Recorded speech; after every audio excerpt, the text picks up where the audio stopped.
Times देख रहे हैं आप। मैं हूं आपके साथ पलक शर्मा। खबर लखनऊ से है। सुशांत गोल्ड सिटी व दुबग्गा में 6 अवैध प्लॉटिंग ध्वस्त। एलडीओ उपाध्यक्ष प्रथमेश कुमार के निर्देशन पर प्रवर्तन जोन 2 ने एवं जोन 7 की टीम ने की कार्रवाई। लखनऊ विकास प्राधिकरण ने बुधवार को दुबग्गा व सुशांत गोल्ड सिटी क्षेत्र में अवैध प्लॉटिंग पर बुलडोजर चलाया है। इस दौरान लगभग 82 बीघा क्षेत्रफल में की जा रही 6 अवैध प्लॉटिंग को ध्वस्त किया गया है और एलडीओ उपाध्यक्ष प्रथमेश कुमार के निर्देशन पर यह कार्रवाई प्रवर्तन जोन 2 एवं जोन 7 की टीम ने की है। और साथ ही प्रवर्तन जोन 2 के जोनल अधिकारी रवि नंदन सिंह ने बताया है कि ऋषि अरोरा व अन्य द्वारा सुशांत गोल्फ सिटी के सेक्टर एच में रेलवे लाइन के पास लगभग 5000 वर्ग मीटर क्षेत्रफल में सार्वजनिक सुविधाओं की जगह बाउंड्री वॉल निर्मित करते हुए अवैध प्लॉटिंग की जा रही है, जिसके विरुद्ध विहित न्यायालय द्वारा वाद योजित है और ध्वस्तीकरण के आदेश पारित किए गए थे। प्रवर्तन जोन 7 के जोनल अधिकारी प्रभाकर सिंह ने बताया कि दुबग्गा थाना क्षेत्र के ग्राम जेहटा में अभियान चलाया गया। इस दौरान मोहम्मद शाहिद, आशीष यादव, ओमकार, दिलीप मिश्रा व अन्य द्वारा लगभग 80 बीघा क्षेत्रफल में की जा रही 5 अवैध प्लॉटिंग को ध्वस्त किया गया।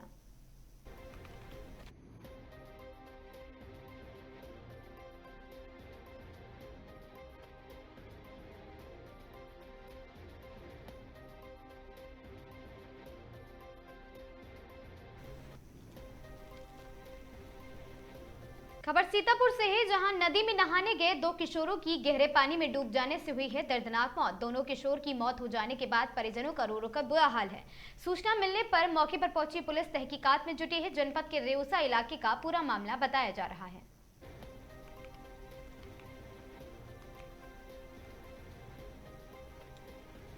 जनपद बदायूं के थाना दातागंज क्षेत्र में गांव दुधारी का रहने वाला 23 वर्षीय राम सेवक पुत्र अनेक पाल आज सुबह अपने घर पर था तो लगभग 9 बजे गांव का हरिराम पुत्र खेमकरण राम सेवक के घर आया और गंगा पर मछली का शिकार कराने को स्कूटी से ले गया। 1-1.5 घंटे बाद परिजनों को गंगा किनारे रहे लोगों ने सूचना देकर बताया है कि एक युवक गंगा में डूबने लगा है और इतना सुनते ही परिजन घटनास्थल पर पहुंचे और पुलिस को सूचना दी। पुलिस ने गोताखोरों की कड़ी मशक्कत के बाद हजरतपुर थाना क्षेत्र के रामगंगा में राम सेवक के शव को बरामद कर लिया है। शव निकलते ही परिवार में कोहराम मच गया। उधर पुलिस ने राम सेवक के शव को कब्जे में लेकर पोस्टमार्टम के लिए भी भेज दिया है।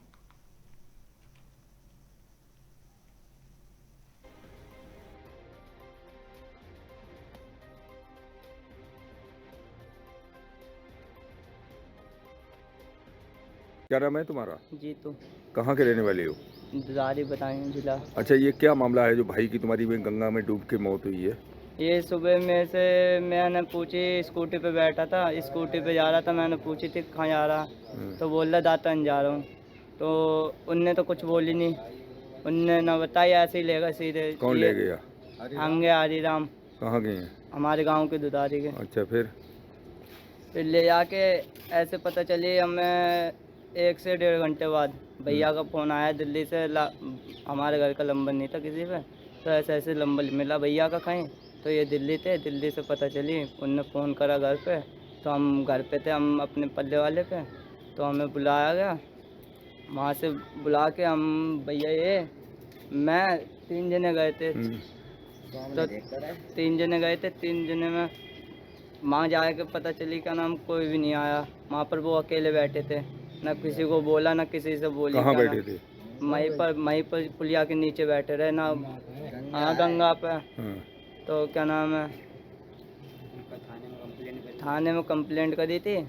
वो पुलिस वाले भी आए थे, आधा 15-20 मिनट लग गए थे उन्हें भी आने में। उन्हें फ़ोन करा, फिर गोताखोरों को बुलाया, फिर ऐसे बात। उनने पहले रस्सी से डाल के देखा तो रस्सी से मिला नहीं, तो गोताखोर को बुलाया, गोताखोर ने ढूंढा उसे। अच्छा, तो ये कम से कम 2-3 घंटे बाद। तो मृत अवस्था में मिला ये? हाँ, ऐसे ही। अच्छा, क्या नाम था इसका? राम सेवक।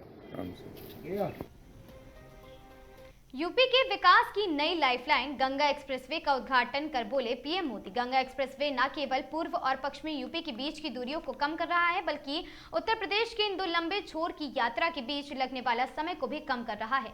मेरठ से प्रयागराज की तकरीबन 594 किलोमीटर लंबी ये दूरी अब केवल 6 घंटे में पूरी की जा सकेगी, ऐसा सरकार का दावा है। पश्चिमी उत्तर प्रदेश को पूर्वी उत्तर प्रदेश से जोड़ने वाला यह एक्सप्रेसवे मेरठ से प्रयागराज की 594 किलोमीटर की दूरी को कम करने में पूरी तरह काम करेगा।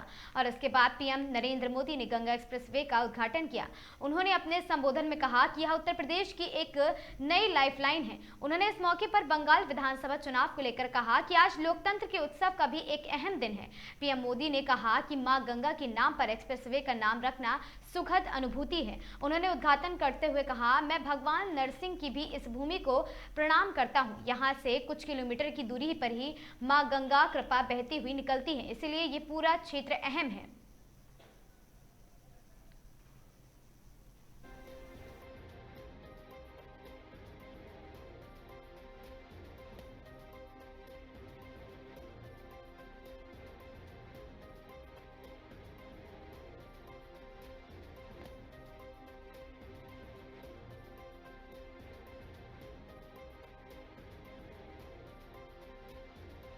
सर ये बताइए, आज गंगा एक्सप्रेस का शुरू हुआ है सर, इससे आम जनता को और आवाम को क्या फ़ायदा हो रहा है और इससे क्या नए अवसर? देखिए, इससे पर्यटन बढ़ेगा, कृषि उत्पाद को यातायात मिल जाएगा, जिससे कृषि के द्वारा जो उत्पाद हैं उनको बड़े बाजार में भेजने का माध्यम मिलेगा, औद्योगिक क्षेत्र में का बढ़ावा मिलेगा। इसी तरीके से जब कहीं कोई एक्सप्रेसवे निकलता है तो सभी तरफ थोड़ा थोड़ा फ़ायदा होता है, वो क्षेत्र विकसित होता है। इससे पहले आप बताओ, मल्लावा को कितने लोग जानते थे? आज मोदी जी ने जब मल्लावा का नाम लिया तो पूरे देश के लोग गूगल कर रहे थे कि मल्लावा कौन सी जगह है। आज गंगा एक्सप्रेसवे उत्तर प्रदेश का सबसे बड़ा एक्सप्रेसवे है, उसके उद्घाटन के लिए मल्लावा ही चुना गया, इसलिए मल्लावा की पहचान बनी। ये कम बड़ी उपलब्धि है मल्लावा के लिए। इसके अलावा तमाम जो हम धन्यवाद देना चाहेंगे हम सबसे ज़्यादा उन किसान भाइयों को जिन्होंने अपनी खड़ी फसलों को कटवा दिया मोदी जी के लिए। उन लोगों ने अपने खेतों को पूरी तरह से, कहीं मंच बन गया, कहीं पार्किंग बन गई, कहीं सड़कें बन गई, किसी ने कोई शिकायत नहीं की। और मोदी जी के से मिलने के लिए, मोदी जी के आगमन के लिए पलक पावड़े बिछाए खड़े रहे। मैं उन सभी अन्नदाता भाइयों का धन्यवाद करता हूँ। साथ साथ पार्टी के भी सभी लोगों ने मेहनत की तो आज रैली एक सफल रूप को प्राप्त हुआ। प्रधानमंत्री जी ने गंगा एक्सप्रेस का उद्घाटन किया है, उसमें क्या क्या फ़ायदे होने वाले हैं?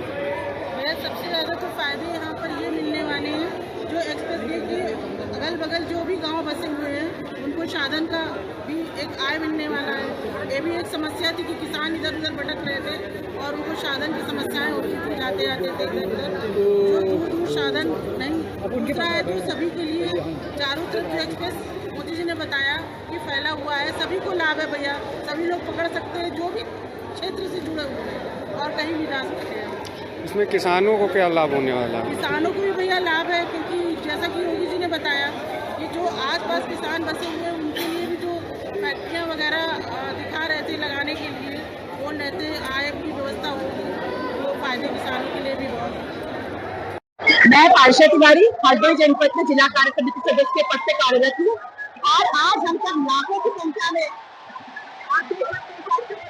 जोर से यहाँ मल्लावा की पावन जगह पे एकत्र हुए हैं।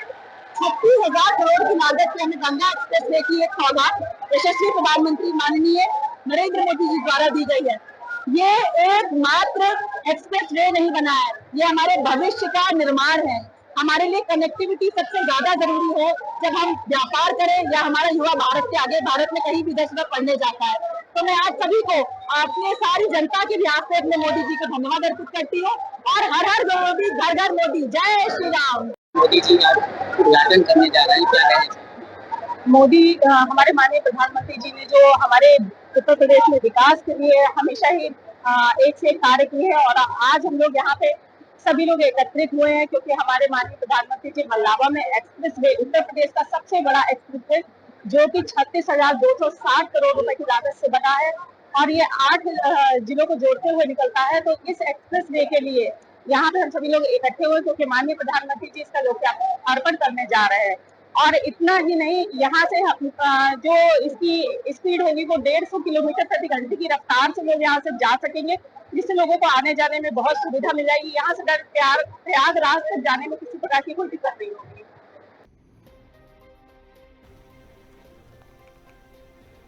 कानपुर शहर में लगातार बढ़ रही बिजली समस्याओं को लेकर अब सियासत भी गर्मा गई है। भारतीय जनता पार्टी कानपुर उत्तर प्रदेश जिला अध्यक्ष अनिल दीक्षित के नेतृत्व में आज जिला पदाधिकारियों ने केस्को के प्रबंध निदेशक से मुलाकात की है। इस दौरान शहर में हो रही अघोषित बिजली कटौती और स्मार्ट मीटर से जुड़ी शिकायतों को प्रमुखता से उठाया गया। बीजेपी कार्यकर्ताओं ने इन मुद्दों को लेकर केस्को प्रशासन से जवाब मांगा है और समाधान की भी मांग की है। कानपुर की जनता बिजली की समस्याओं से जूझ रही अघोषित कटौती और स्मार्ट मीटर की गड़बड़ियों ने लोगों को परेशान कर रखा है। कानपुर में इन दिनों बिजली संकट आम जनता के लिए बड़े परेशानी बनता जा रहा। अघोषित कटौती से जहां लोगों का जनजीवन प्रभावित हो रहा है, वहीं स्मार्ट मीटर को लेकर भी उपभोक्ताओं में नाराजगी देखने को मिल रही है। इन्हीं समस्याओं को लेकर भारतीय जनता पार्टी कानपुर उत्तर के जिला अध्यक्ष अनिल दीक्षित अपने पदाधिकारियों और कार्यकर्ताओं के साथ केस्को एमडी से मुलाकात की और साथ ही इस मुलाकात में बीजेपी प्रतिनिधि मंडल शहर के अलग अलग इलाकों में ही रह रही घोषित बिजली कटौती, बढ़े हुए बिल और स्मार्ट मीटर की खामियों को लेकर अपनी बात रखा और जल्द समाधान की मांग की है। उनका समाधान प्राथमिकता के आधार पर किया जाए, ऐसे निर्देश दिए गए। उपभोक्ताओं को बेहतर सुविधा देना हमारी जिम्मेदारी है और इस दिशा में तेजी से काम कर रहे हैं सभी लोग।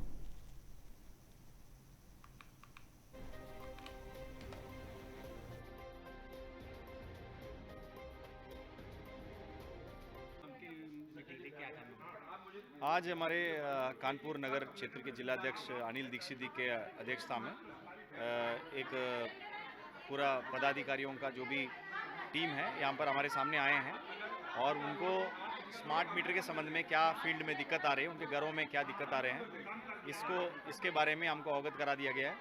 3-4 लोग उनके साथ जो आए हुए हैं उनका सिस्टम उनके सामने ही खोल के देखा गया है। उसमें जो बिजली कटी है, नेगेटिव बैलेंस होने के बाद ही उनका बिजली कटी है, उसको हमने उनके सामने भी पुष्टि किया है। और जितने लोग अपने मीटर तेज़ दौड़ने की शिकायत हमको कराया है, उनको हमने आश्वासन दिया चेक मीटर उनको लगाते हुए 1 महीने उनको चेक कराया जाएगा। उसके बाद ही उनका जो भी बिजली का कटौती है वो हम करेंगे। मान लीजिए किसी का कोई समस्या है तो उसको हल कराया जाएगा। आज की तारीख में केस्को क्षेत्र में लगभग 6000 चेक मीटर लगाया गया है। कहीं भी हमारा स्मार्ट मीटर गलत चलते हुए पाया नहीं गया। कंज्यूमर को समझाने की ज़रूरत है। हमारे नीचे लेवल पे फील्ड स्टाफ है, जेई है, TG2 है, यही है, एक्सीएन स्तर के अधिकारी, जिससे भी हमारा कंज्यूमर मिले उनको प्रॉपर तरीके से समझाने के लिए कहा गया है। नहीं, जनरली लोगों को जो स्मार्ट मीटर लगे गए हैं वो प्रीपेड मोड में लगाया गया है। जो नेगेटिव बैलेंस में बिजली कट जा रहा है उनको पर्याप्त पॉजिटिव बैलेंस करना पड़ेगा। मान लीजिए किसी का -2000 की बिल है, आज की तारीख में कंज्यूमर मात्र 2000 रिचार्ज कर रहा है, जिससे उनको बिजली नहीं जुड़ता है। उनको मान लीजिए 500 रुपया या 600 रुपये ज़्यादा वो अपना रिचार्ज करेंगे, 2600 रुपये का रिचार्ज करेंगे, 2500 रुपये का अपना जितना यूसेज है, अगला 15 दिन कितना बिजली खर्च करेगा, अगला 30 दिन कितना बिजली खर्च करेगा, उसके हिसाब से वो अपना मीटर लगाएंगे। फिर कहीं कोई दिक्कत नहीं आ रहा है, किसी का कुछ रिचार्ज भी हो रहा है, विदिन सेकेंड्स उनका मीटर जुड़ भी जा रहा है, कनेक्शन जुड़ भी जा रहा है। ये हमने लगातार इसको चेक कर रहे हैं। सोलर मीटर के भी संबंधित कुछ समस्याएं बताया गया। अपना एक्सपोर्ट यूनिट कहीं उसको मैच नहीं कर रहा है, उसको काउंट नहीं किया गया, उनको भी आश्वासन दिया, उनका ऐसे यूनिट चेक किया जाएगा। उन्होंने ऐसे कोई एक्सपोर्ट यूनिट अपने सोलर के माध्यम से बिजली उत्पादन किया है, उसका भी जो भी उनका समस्या हल करते हुए उसका लाभ उनको दिया जाएगा। भीषण गर्मी होने के कारण क्योंकि बिल भी आ रहे हैं, उससे जनता को ये लग रहा कि हमारे स्मार्ट मीटर ज़्यादा तेज़ भाग रहे हैं। तो हमने यही मांग करने आए थे कि जिनके स्मार्ट मीटर तेज़ भाग रहे हैं उनका चेक मीटर लगा दिया जाए। चेक मीटर लगा करके 1 महीने तक वो चेक करें। अगर उनका बिल बढ़ रहा है तो जो उन्होंने ज़्यादा पैसा जमा किया है उसका पैसा उनके आगे वाले बिल में एडजस्ट किया जाएगा। एक तो ये बात थी। दूसरी बात थी कि यहाँ के अधिकारियों की जो कार्यशैली है, जो भाषा है, भाषा पे नियंत्रण रखा जाए, क्योंकि जनता जब परेशान होती है तो आपके पास आती है। उस समय आपको अपनी भाषा में नियंत्रण करते हुए उनको संतुष्ट करने का काम है, क्योंकि जनता जनार्दन ही बिल देती है तभी किसको चलता है। इस नाते अपनी वाणी में बहुत सहजता सरलता के साथ कस्टमर को जवाब देते हुए उसको संतुष्ट करके ले जाना है। इन्हीं सब बातों में बात करने आए थे। कहीं आपको ऐसा नहीं लगता है कि आप सत्ता में हैं और अधिकारी फोन नहीं उठाते हैं? अभी आप भी पदाधिकारी ने कहा कि हमारा PG नंबर नहीं उठता है, कैसे से कहा ये कभी कभार कोई अधिकारी हो जाते हैं, लेकिन यहाँ जो अधिकारी बैठे हैं उनमें कोई ऐसा नहीं। लेकिन कुछ अधिकारी हैं, कुछ अधिकारियों की कार्य प्रणाली खराब है, उन अधिकारियों के खिलाफ नाम से शिकायत की गई है। निश्चित तौर पे एमडी महोदय ने कहा है कि उनके ऊपर हम सख्त कार्रवाई करने का काम करेंगे।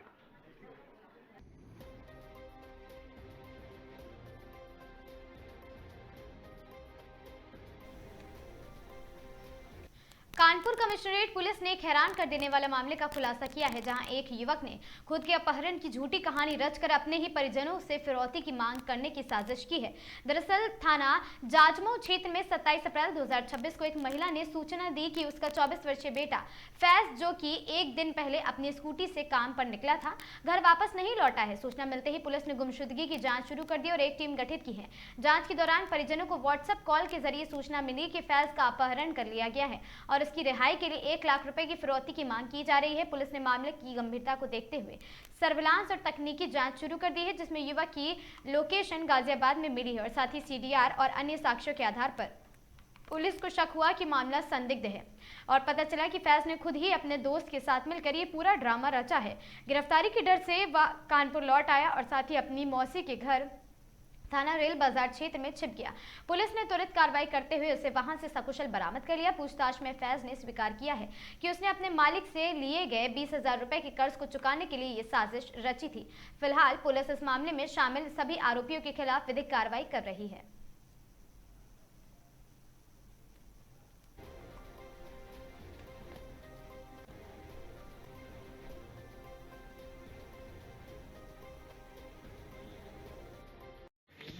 अपहरण की सूचना किसने दिया था? हाय, तुमने दिया था अपहरण की सूचना? फिर किसने दिया? किसने दिया था की सूचना? मतलब बोले तो मतलब किडनैपिंग। तुम्ही ने तो बताया था। हाँ, हमने बताया था कि किडनैप। क्या नाम है तुम्हारा? क्या नाम है तुम्हारा? कशु। कशु। तुमने क्या बताया था? तुम्हारा क्या नाम है? फैज। क्या बताया था तुमने? प्लान इनका था भाई का, अच्छा, किडनैप होने का, और बाकी फिर मैंने बताया था कि हाँ ये मेरे पास ही हैं। अच्छा, किस बात को लेकर किडनैप होना था? किडनैप नहीं होना, थोड़ा किसी के कर्जा भाई को लेना देना था, किसी एडवांस लेके तो पेमेंट मतलब किस कारण ये प्लान बनाया था तुम लोगों ने?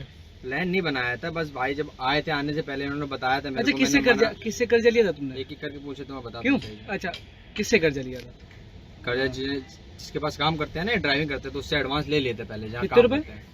20,000 करीब लेते हैं उन्होंने। अच्छा, फिर बताओ ना भाई अपनी बात। बोलो। तो 20,000 करीब लिए थे, तो वही पैसे अब देने भी थे, एडवांस ले रखे थे। तो इन्होंने ये गाजियाबाद आए थे, तब इन्होंने बताया मेरे को, तो मैंने मना किया इनको इस चीज़ के लिए। मेरे पास रिकॉर्डिंग भी पड़ी है इस चीज़ की, मना किया था भाई ने। मैंने मना किया, तो उसके बाद फिर भाई ने कहा कोई दिक्कत नहीं, मैं एडजस्ट कर लूँ, खाली तुम्हारा काम इतना है कि भाई वहाँ पर रह के मुझे रात भर गुजारनी है, साथ रहना है तुम्हें खाली। मैंने कहा भाई गलत काम में हाथ नहीं आना चाहिए मेरा, तो बोल रहे तो नहीं आएगा भाई, बस ये काम था। उसके बाद से मतलब तुम्हें क्या लगता है, तुम्हें मतलब इनके साथ शादी चक्कर डाला है ना? तुम आईपीएल में सट्टा भी खेलते हो क्या? नहीं, मेरे फोन चेक कर लो।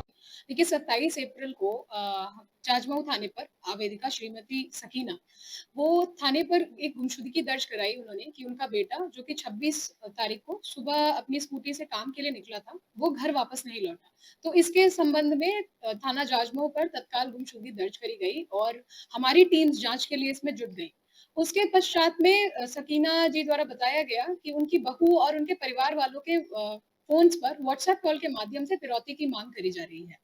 और इसमें जब हमने और गहनता से जांच करी, तो साइबर सेल की और सर्वेलेंस की टीम से लोकेशंस ली गई, गहनता से सीडीआर का एनालिसिस किया गया, तो ये तथ्य प्रकाश में आया कि उनका पुत्र, जो कि फैज था, जिसका अपहरण की बात सामने आ रही थी, उसने अपने ही मित्र फरजान के साथ मिलकर अपनी अपहरण की ये साजिश रची और अपने घर वालों से पैसा ऐंठने का उसका ये वो था।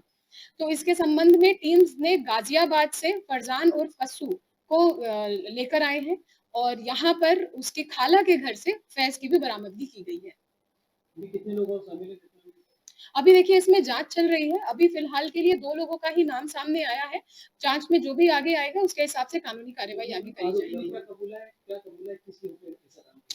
आरोपी के अनुसार उसने अपने जहां पर वो काम करता था उसके मालिक से उसने पैसे उधार लिए थे, उसी के संबंध में उसने ये फिरौती की मांग रची है। 1 लाख की फिरौती पहले उसके द्वारा मांगी गई थी। अभी उस सब पे जांच चल रही है और जो भी आगे तथ्य आएंगे फिर उसमें हम निरोधात्मक कार्रवाई भी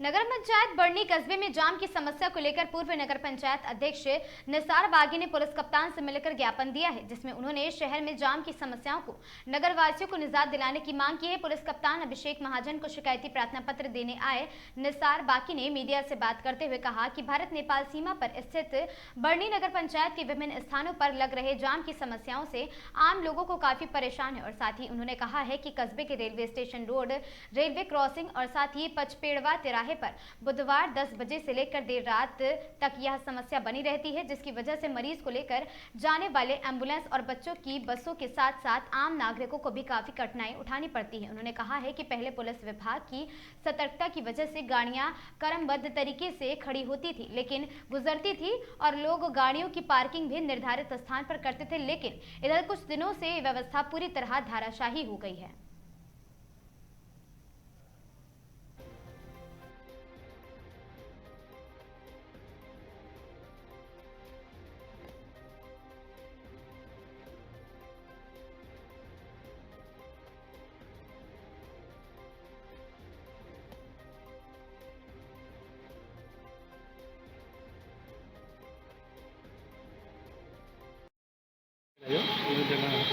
ठीक है। हाँ, आज आप यहाँ आए थे, कप्तान साहब से आपने मुलाकात की, क्या प्रॉब्लम है और कप्तान साहब ने क्या? प्रॉब्लम बहुत बड़ी है। बढ़नी नगर की जो जनता है, जनता, व्यापारी, आने जाने वाले लोग, उनको जाम में अत्यधिक कठिनाइयों का सामना करना पड़ता है। कई मरीज जो है रास्ते में ही खड़े बेहोश हो जा रहे हैं। बार बार स्थानीय जो जिम्मेदार व्यक्ति हैं उनसे शिकायत करने पर भी जो उसको कहीं से ध्यान नहीं दिया गया, इसलिए मजबूर होकर विवश होकर मैं माननीय कप्तान साहब के पास आया और कप्तान साहब ने पूरी जो है जिम्मेदारी से कहा कि जाइए आपका साफ हो जाएगा। क्या मतलब जाम की समस्या कहाँ से कहाँ तक होती है और किस तरह के जाम लगते हैं? जाम तो ऐसा बुरा हाल है कि जिसकी कोई इंतहा नहीं, शहर फेल है उसके आगे। जब बढ़नी बॉर्डर से हम निकलते हैं तो आगे आते हैं, वहाँ घंटों जाम को झेलना पड़ता है।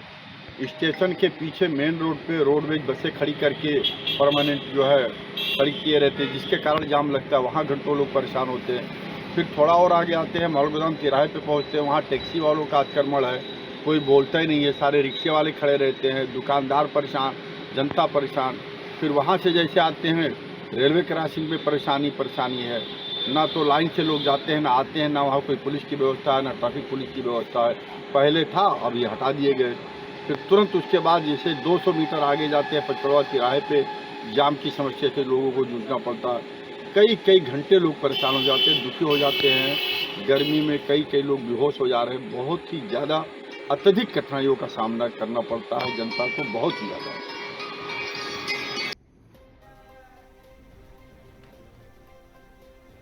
जौनपुर कोतवाली थाना क्षेत्र के उर्दू बाजार में एक 3 मंजिला निर्माणाधीन मकान का दीवार गिरने से मोहम्मद समीर उम्र 40 वर्षीय निवासी उर्दू बाजार आज बुधवार की शाम की तेज आंधी तूफान में मोहम्मद समीर किसी कार्य से उर्दू बाजार जा रहे थे कि रास्ते में एक निर्माणाधीन मकान की दीवार उनके ऊपर गिर गया और वह बुरी तरीके से घायल हो गए। आनन फानन में स्थानीय लोगों द्वारा जिला अस्पताल लाया गया, जिसे बेहतर उपचार के लिए वाराणसी ट्रामा सेंटर भी रेफर कर दिया गया है।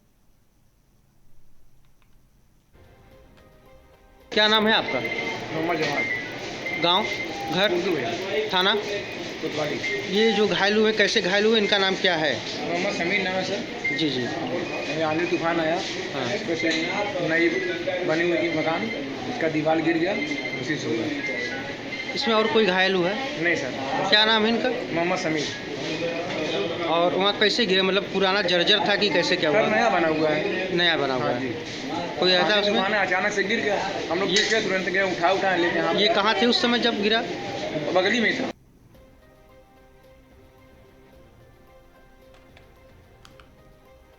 जौनपुर कोतवाली थाना क्षेत्र के ओलनगंज में स्थित चंद्र होटल के ऊपर लगा मोबाइल टावर तेज आंधी में टूटकर झूलता हुआ मिला है। बड़ा हादसा होने का खतरा, स्थानीय लोगों में दहशत का माहौल है। जल्द से जल्द टावर को सुरक्षित हटाया जाए और साथ ही क्षेत्र की सुरक्षितता की जाए, ऐसे निर्देश दिए गए।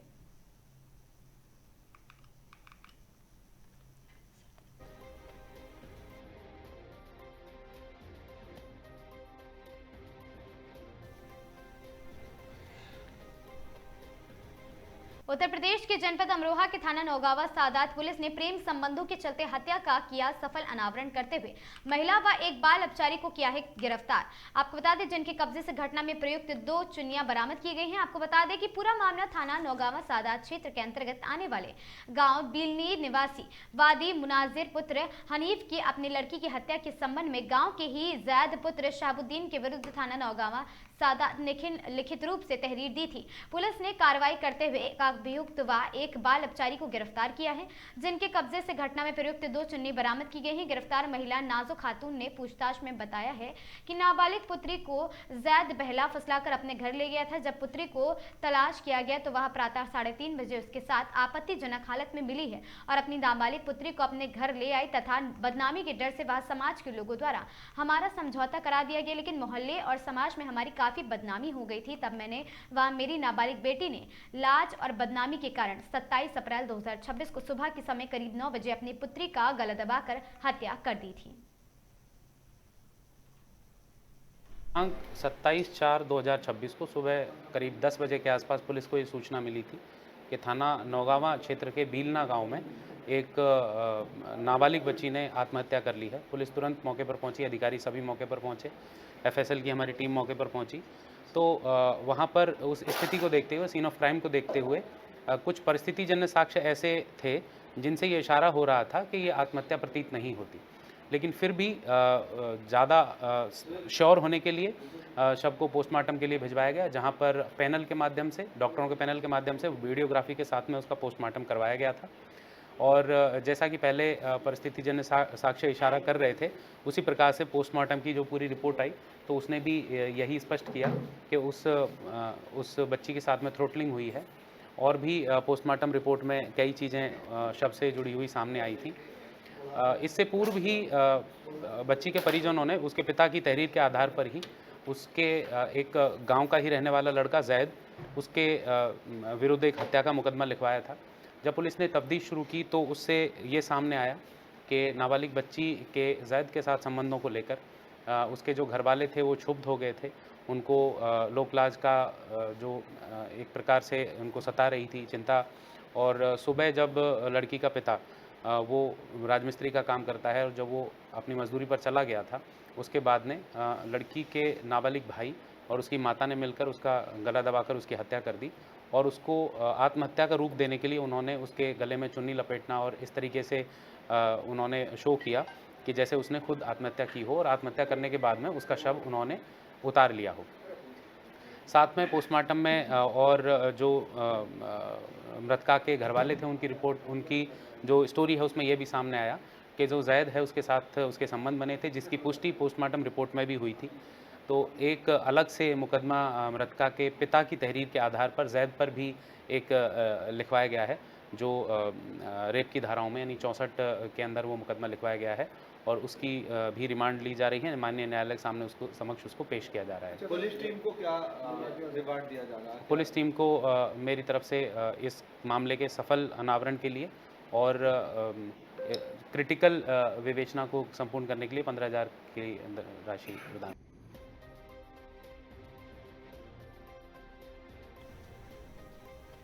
मिर्जापुर पुलिस मुठभेड़ में 45 गौवंश के साथ 2 पशु तस्कर गिरफ्तार। अहरौरा थाना क्षेत्र के बैजू बाबा तपस्थली के पास जंगल घेराबंदी कर की गई कार्रवाई। घायलों को अस्पताल में इलाज जारी है।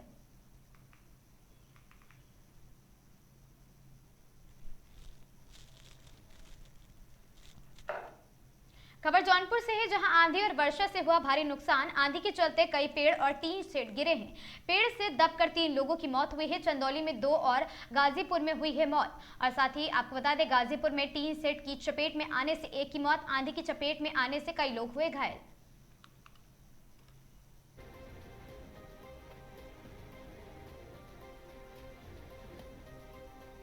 घर थाना, ये जो घायल हुए कैसे घायल हुए, इनका नाम क्या है? मोहम्मद समीर नाम है सर। जी जी। आंधी तूफान आया, उसमें से नई बनी हुई मकान, इसका दीवार गिर गया, उसी से हुआ। इसमें और कोई घायल हुआ है? नहीं सर। क्या नाम है इनका? मोहम्मद समीर। और वहाँ कैसे गिरा, मतलब पुराना जर्जर था कि कैसे क्या हुआ? नया बना हुआ है। नया बना हुआ है। कोई ऐसा उसमें अचानक से गिर गया, हम लोग देखे तुरंत गए उठा लेके। यहाँ ये कहाँ थे उस समय जब गिरा? बगली में था। अच्छा, बगल में। छोटे चौराहे के पास खड़ी वैगनोर कार अचानक बनी आग का गोला। देखते ही देखते आग ने किया है विकराल रूप धारण, धू धू कर जली है कार। आधे घंटे से ज्यादा समय तक जलती रही गाड़ी। मौके पर नहीं पहुंचा फायर ब्रिगेड और साथ ही उन्नाव कानपुर मुख्य मार्ग के भीड़भाड़ वाले इलाके में मची है अफरे तफरी। कार पूरी तरह जलकर हुई खाक। आसपास के लोगों में दहशत का माहौल व्याप्त है।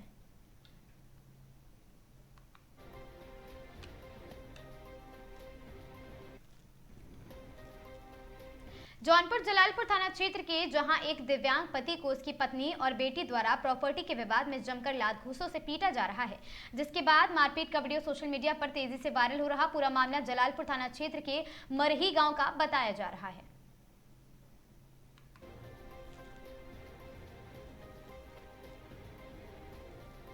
खबर बहराइच से है, जहां सेमगढ़ा चौराहे पर मौत का मंजर। बहराइच के सेमगढ़ा चौराहे पर इस वक्त की बड़ी खबर सामने आ रही है। घटना बुधवार देर शाम बौंडी थाना क्षेत्र के सेमगढ़ा चौराहे की है, जहां दो मोटरसाइकिलों की आमने सामने जोरदार टक्कर हो गई। हादसे में एक बाइक सवार युवक जुनैद पुत्र रमजान निवासी ग्राम पट्टी रामगढ़ी थाना बौंडी को मौके पर ही गिरफ्तार कर लिया। बताया जा रहा है कि जुनैद अमवाद तेतारपुर चौराहे से बौंडी की ओर जा रहा था, तभी सामने से आ रही दूसरी बाइक से उसकी भिड़ंत हो गई। हादसे में दूसरी बाइक का चालक गंभीर रूप से घायल हो गया है, जिसे एम्बुलेंस की मदद से सामुदायिक स्वास्थ्य केंद्र फखरपुर में भर्ती कराया गया। सूचना मिलते ही पुलिस मौके पर पहुंची और शव को कब्जे में लेकर पोस्टमार्टम के लिए भेज दिया। पुलिस ने अज्ञात चालक के खिलाफ मुकदमा अपराध संख्या 88/26 धारा 281/106 1 BNS के तहत मामला दर्ज कर जांच शुरू कर दी। लगातार हो रहे हादसों के बीच बड़ा सवाल यह है कि आखिरकार कब जगेगा प्रशासन और कब मिलेगी इस चौराहे को सुरक्षित व्यवस्था।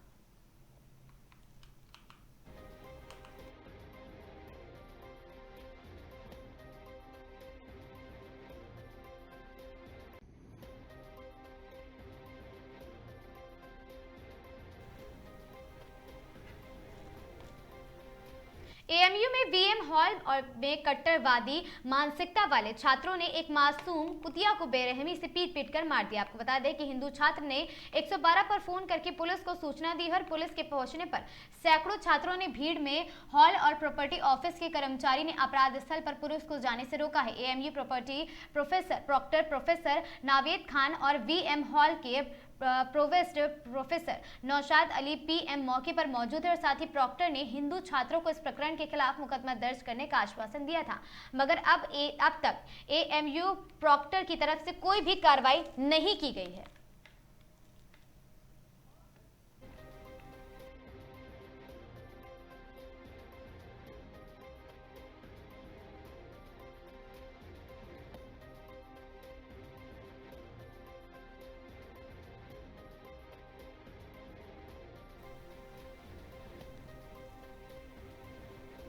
उत्तराखंड में अवैध धर्मांतरण का मुद्दा एक बार फिर गर्मा गया है। खटीमा और आसपास के सीमावर्ती क्षेत्रों में ईसाई मशीनरियों द्वारा कथित रूप से किए जा रहे धर्मांतरण के विरोध में आज विश्व हिंदू परिषद और बजरंग दल के कार्यकर्ताओं ने हुंकार भरी है। कार्यकर्ताओं ने उपजिलाधिकारी के माध्यम से प्रदेश के मुख्यमंत्री को ज्ञापन सौंपकर इस पर तत्काल लगाम लगाने की मांग की है और साथ ही विहिप और बजरंग दल का आरोप है कि क्षेत्र के जनप्रतिनिधि बहुल गाँव में ईसाई मशीनरियां सक्रिय हैं और साथ ही खेतल, संडा, खाम और साथ ही पचौरिया गन्ना सेंटर और हल्वाड़ी, सैजना, बड़ी बगुलिया, 22 पुल और साथ ही भूंडा, किशनी जैसे इलाकों में गरीब और साथ ही भोले भाले हिंदुओं को निशाना बनाया जा रहा है। वहीं कार्यकर्ताओं ने गंभीर आरोप लगाते हुए कहा कि इन गांव में पैसे का प्रलोभन देकर चंगाई सभा जैसे जादू टोन के माध्यम से बीमारियों को ठीक करने का झांसा देकर छल पूर्वक ईसाई बनाने का खेल बड़े स्तर पर जारी है। अगर प्रशासन ने इस षड्यंत्र को नहीं रोका तो विश्व हिंदू परिषद और बजरंग दल उग्र विरोध प्रदर्शन के लिए बाध्य होगा। इस दौरान संगठन के प्रमुख पदाधिकारी मौजूद रहे, जिसमें मुख्य रूप से क्षितिज अरोड़ा, कमल कतव्याल और साथ ही गुरविंदर सिंह आदि लोग मौजूद रहे।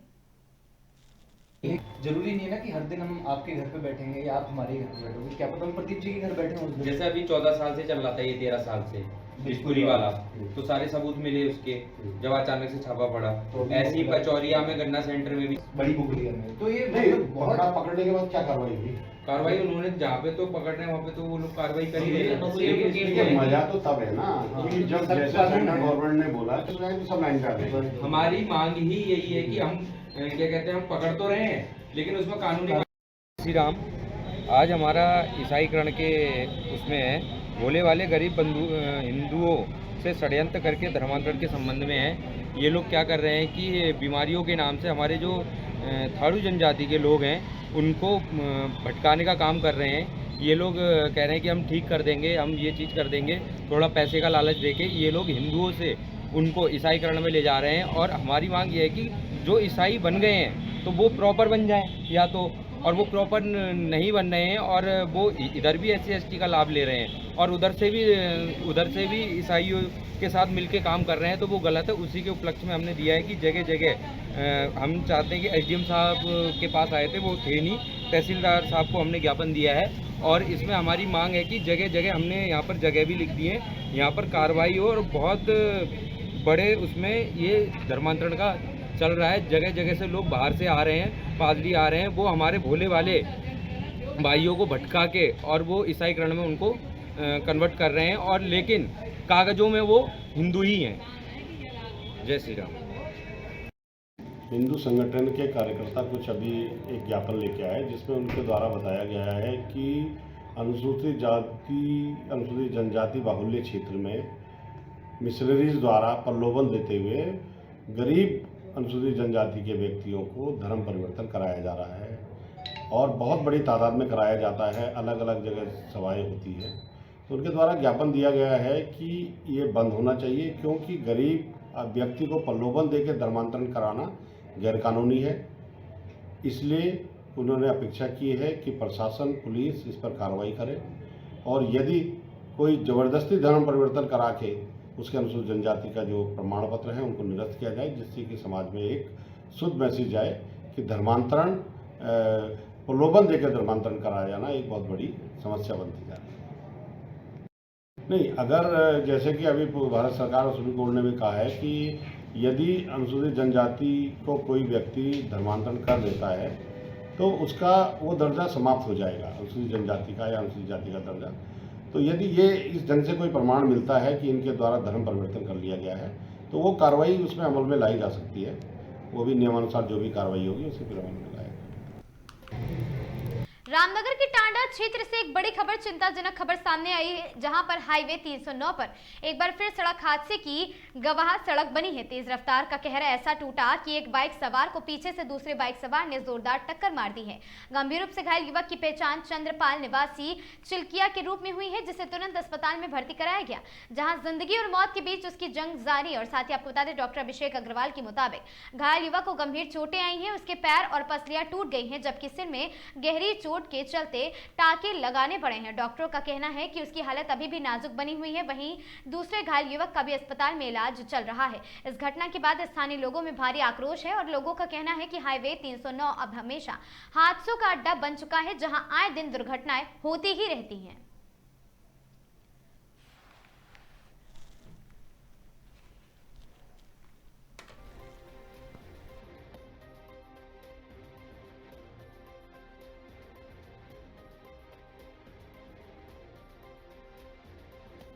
ये टांडा चौराहे पे ग्रामीण बैंक के सामने एक्सीडेंट हुआ इनका मोटरसाइकिल से, और दूसरी भी मोटरसाइकिल थी। पैर में फ्रैक्चर है इनके 2-3 जगह और अभी सिटी वगैरह। मरीज चिल्किया का रहने वाला है, चित्रपाल सिंह नाम बताया अपना। इसके अनुसार इसकी बाइक को पीछे से किसी ने मारा है। फिलहाल इसकी पसलियां टूटी हुई हैं, एक तरफ की टांग की हड्डी टूटी हुई है और सर में टांके आए हैं। मरीज की स्थिति गंभीर है। हरिद्वार के सिडकुल क्षेत्र में पुलिस का सख्त एक्शन। ऑपरेशन पहाड़ के तहत 51 लोग हिरासत में लिए गए। सार्वजनिक स्थानों पर और ढाबों और साथ ही सड़कों के किनारे शराब पीकर माहौल बिगाड़ने वालों पर पुलिस ने अभियान चलाया है। महिलाओं पर फब्तियां कसने की लगातार मिल रही है। शिकायतों के बाद पुलिस ने कार्रवाई तेज की है। चेकिंग के दौरान अलग अलग स्थानों पर 51 युवतियों को पकड़ा गया और व्यक्तियों को और साथ ही सभी के खिलाफ पुलिस एक्ट में चालान किया गया।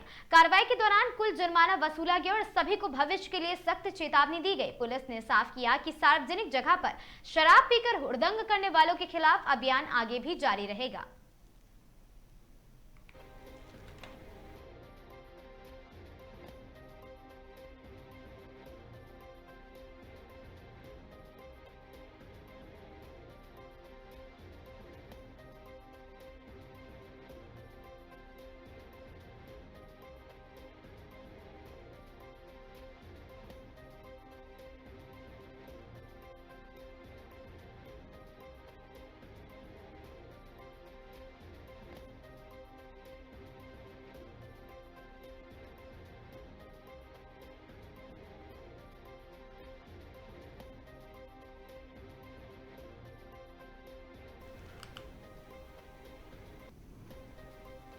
इन खबरों में आज के लिए बस इतना ही। ऐसी खबरों से लगातार जुड़े रहने के लिए बने रहें हमारे साथ और देखते रहें आगाज टाइम।